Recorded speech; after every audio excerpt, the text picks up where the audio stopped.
Hi friends, అందరు బాగున్నారా? ఈరోజు మనం చేసే వీడియోలో ఏంటంటే బాల్కనీ ఇంత ముందర వాటర్ ప్రూఫ్ చేసిన తర్వాత ఏంటంటే ఇది మళ్ళీ దీనికి మనం ఒక స్లోపింగ్ అనేది ఇవ్వడం జరుగుతుంది. ఎందుకంటే స్లాబ్ అనేది అంపు మిట్టలు ఉండదు కాబట్టి ఎక్కడైతే వాటర్ టైల్స్ వేసిన తర్వాత వాటర్ అనేది అక్కడ స్లాబ్లో ఆగి కిందికి లీకేజ్ అనేది స్టార్ట్ అవుతూ ఉంటుంది. కాబట్టి మనం ఏం చేస్తున్నామంటే అడ్వాన్స్ టెక్నాలజీగా మనం దీన్ని ఒక పక్కకు స్లోపింగ్ అనేది చేయడం జరుగుతుంది.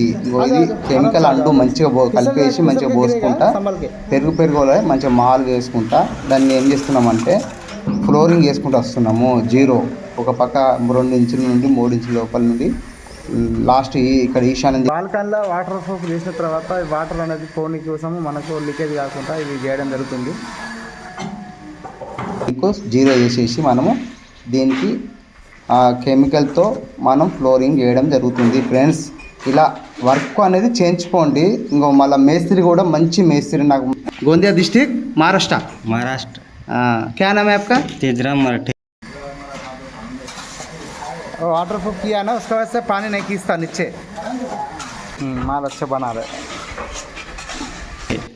बहुत अच्छा देखो, ये लोग दोनों हस्बैंड एंड वाइफ ये लोग दोनों काम करते हैं. मस्त మంచిగా పని చేస్తున్నారు. హస్బెండ్ అండ్ వైఫ్ వీళ్ళిద్దరు భార్య భర్తలు చాలా మంచిగా వర్క్ అనేది చేయడం జరుగుతుంది. సో మీరు కూడా ఇలా చేయించుకోండి. ఏదైనా వర్క్ ఉంటే లైక్ అండ్ షేర్, సబ్స్క్రైబ్ చేసుకోండి.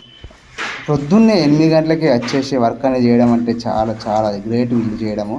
మా ఛానల్ అయితే ఫస్ట్ సార్ చూసినట్టయితే subscribe, like and share, subscribe చేసుకోండి. మీరు ఆల్ సింబల్ నొక్కండి, షేర్ చేయండి. Thank you friends.